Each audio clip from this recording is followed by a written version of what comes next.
असुर सम्राट महाराज महिषासुर की जय हो। आओ गुप्तचर, क्या समाचार लाए हो?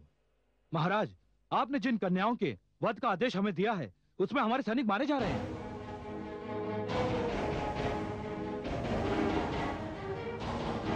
क्या? ये कैसे हो सकता है? महाराज, जब हमारे सैनिक कन्याओं का वध करने जाते हैं, तो वहां कुछ काली शक्तियां प्रकट होती हैं और वो हमारे सैनिकों को मार डालती हैं। नहीं, यह संभव नहीं हो सकता। यह संभव नहीं हो सकता। ऐसा ही हो रहा है महाराज। हमारे कितने सैनिक मारे गए? महाराज, कुल मिलाकर 10 सैनिक।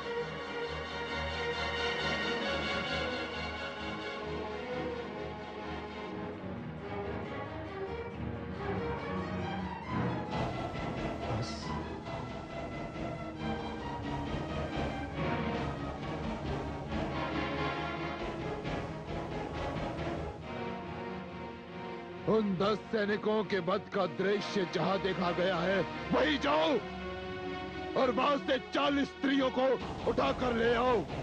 फिर वो स्त्री चाहे जो भी हो, माँ, बेटी, बहन, जो भी, उन्हें घसीट कर मेरे समक्ष लाकर प्रस्तुत करो। जाओ। जो आ गया महाराज। विनाश!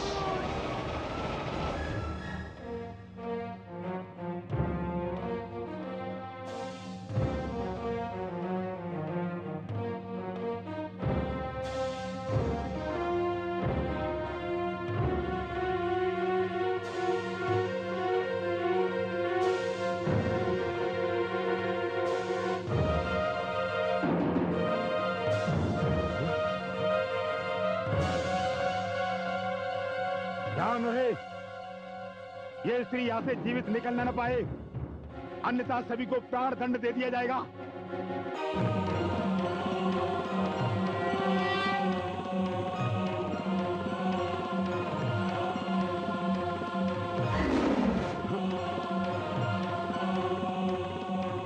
सुन स्त्री, यदि ये तेरी माया है तो इसे शीघ्र समाप्त कर। और यहाँ जितने भी नर दानव वीर दिखाई दे रहे हैं, उन सभी को जीवित कर। मूर्ख असुर, इन्हें तो अब कोई जीवित नहीं कर सकता। ये काल के भोजन थे, इसीलिए काल के काल में चले गए। यदि तुम सब यहां से लौट नहीं गए तो तुम्हारा भी यही परिणाम होगा। हे मूर्ख स्त्री, तू सेनापति चिक्षुर को उसका परिणाम दिखा रही है।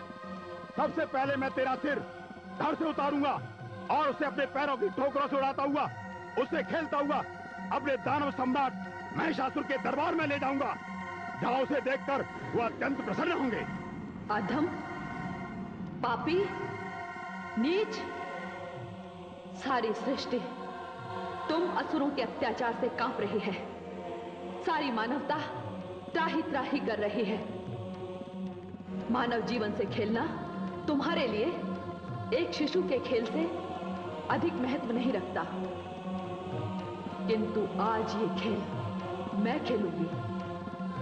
तुम्हारे सिर होंगे और मेरे चरण। इसका निर्णय अभी होगा।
जो सिर कट गया उसे क्या ठोकर मारना। तुम जैसे वीरों को देखकर मुझे दुख होता है, जो महिषासुर जैसे पापी और अत्याचारी के लिए अपने प्राणों की बलि दे जाते हैं। अब तो मुझे प्रतीक्षा है महिषासुर की। उसके सिर को मैं अवश्य ठोकर मारूंगी, जो स्त्री का सम्मान नहीं करता।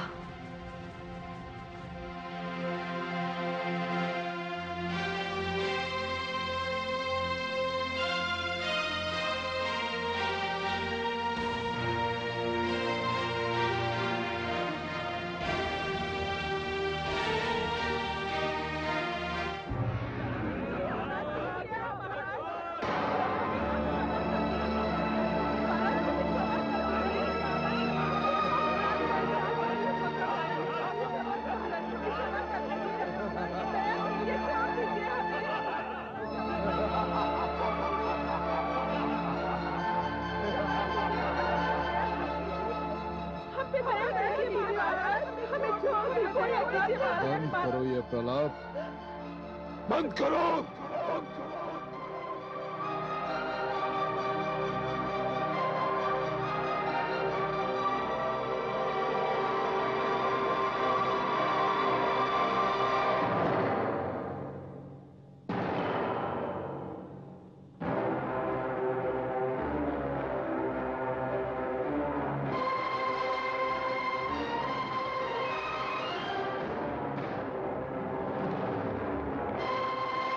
जिस देवी की तुम पूजा करती हो, जो देवी तुम्हारी रक्षा करती है, उसी देवी ने मेरे सैनिकों का वध किया है। इसी कारण मैंने ये निर्णय लिया है, यदि वो मेरे एक सैनिक को मारेगी तो मानव समाज की 4 स्त्रियों का वध होगा। 4 स्त्रियों का। क्षमा कर दीजिए महाराज, क्षमा कर दीजिए। दया कीजिए महाराज, मेरे छोटे छोटे बच्चे हैं, दया कीजिए महाराज।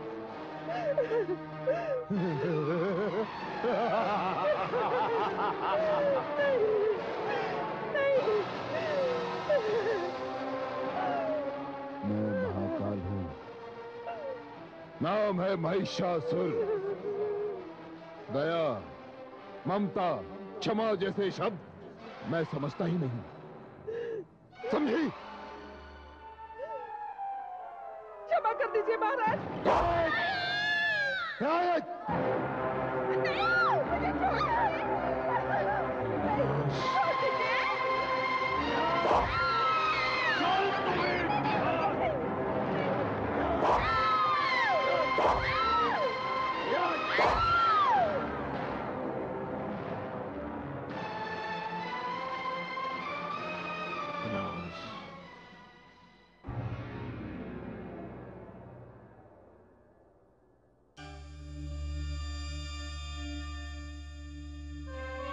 नारायण नारायण।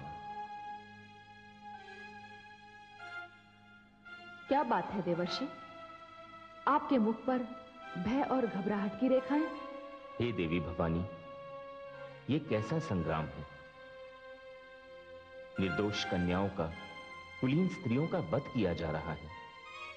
देवी भवानी, आप एक राक्षस का वध करती हैं, उधर महादानव महिषासुर 4 निर्दोष स्त्रियों का वध करता है। इस भयानक व्यापार को रोकिए। रुक जाएगा देवर्षि, रुक जाएगा। घड़ा भर चुका है, पाप का घड़ा अब छलकने ही वाला है। उस दुष्ट महिषासुर ने जितनी निर्दोष स्त्रियों का वध किया है, उनकी मृत्यु तो ब्रह्मा जी ने उसी के हाथों लिखी थी। पर हे देवी भवानी, यदि महिषासुर को और अधिक अवसर मिला तो मानव लोक से स्त्री जाति का अस्तित्व ही समाप्त हो जाएगा। नहीं देवर्षि, नहीं, यह संभव नहीं है। स्त्री ही मूल शक्ति है, स्त्री ही जीवन का आधार है, स्त्री ही सृष्टि है। स्त्री मां है, बहन है, प्रिया है, पुत्री है। स्त्री पूजनीय है। स्त्री ही नहीं रहेगी तो सृष्टि समाप्त हो जाएगी। देवर्षि, सूचना के लिए धन्यवाद। और अब आप ये शुभ समाचार अपने साथ लेते जाइए कि महिषासुर के जीवन की अब कुछ ही घड़ियां शेष हैं। उसके मन में एक विचित्र धारणा घर करती जा रही है कि मैं उसके सैनिकों का वध केवल एक ही कारण से कर रही हूं, और महिषासुर के विचारानुसार वो कारण है उसके प्रति मेरी आसक्ति। देवर्षि, वैसे भी काल बड़ा ही आकर्षक होता है, और जो व्यक्ति काल का ग्रास होने वाला होता है, उसकी दशा वैसी ही होती है जैसे मकड़ी के जाले में पड़े हुए कीट की। नारायण नारायण। हे देवी भवानी, आपकी महिमा तो आप ही जाने। नारायण नारायण।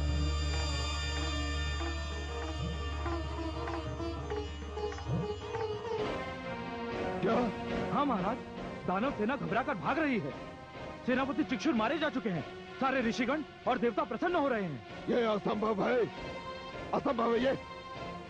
असिलोमा, लक्ष्य, आज्ञा असुर सम्राट। इस संसार में इस समय आपसे बड़ा योद्धा कोई नहीं है। ये संभव है कि सेनापति चिक्षुर का वध उस स्त्री ने छल से किया हो, छल से।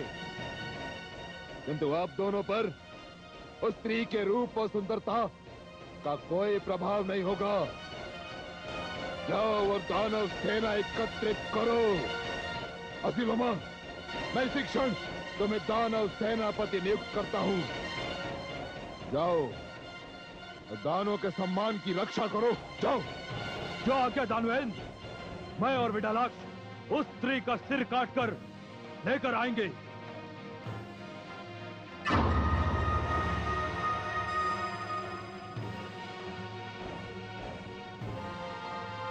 विनाश।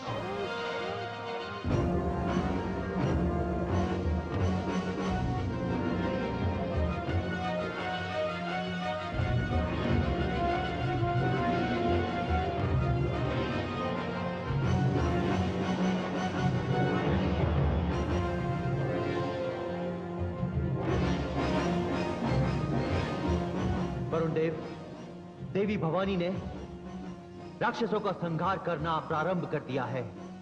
यदि इस समय यह रक्त बीज जाकर महिषासुर से मिल गया तो बड़ा अनर्थ हो जाएगा वरुण देव। देवराज, इसे इसका अवसर नहीं मिलना चाहिए। अर्थात मेरे विचार से जिस प्रकार आपने दानवराज करण का जल में तपस्या करते समय मगरमच्छ बनकर वध किया था, उसी प्रकार इस रक्त बीज का भी वध कर डालिए। यह भी तपस्या में लीन है देवराज। आप सत्य कह रहे हैं वरुण देव, सत्य कह रहे हैं आप।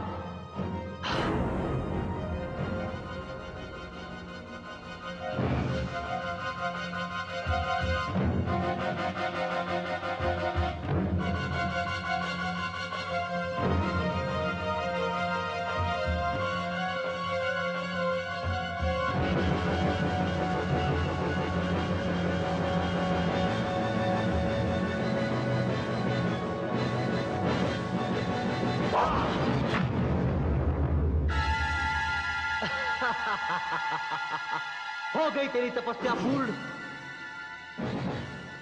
बस रक्त बीज, तेरी आयु इतनी ही थी। हे वरुण देव,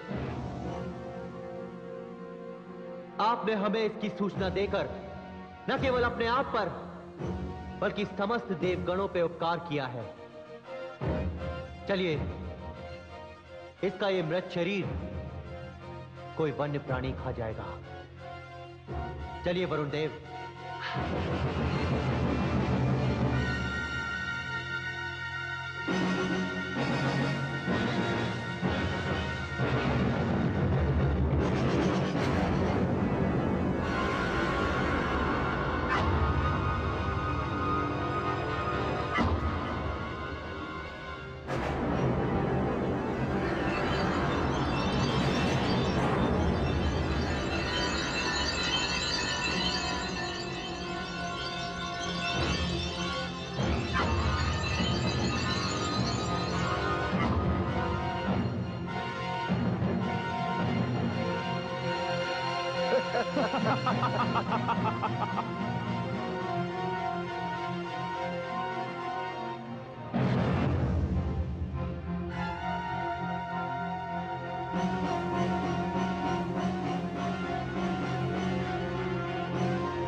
दानव श्रेष्ठ रक्त बीज, हमारा प्रणाम स्वीकार कीजिए।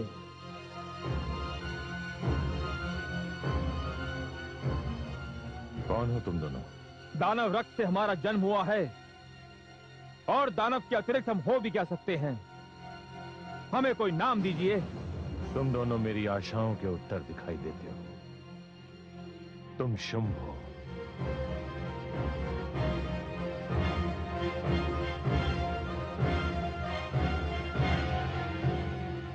और तुम निशुंभ।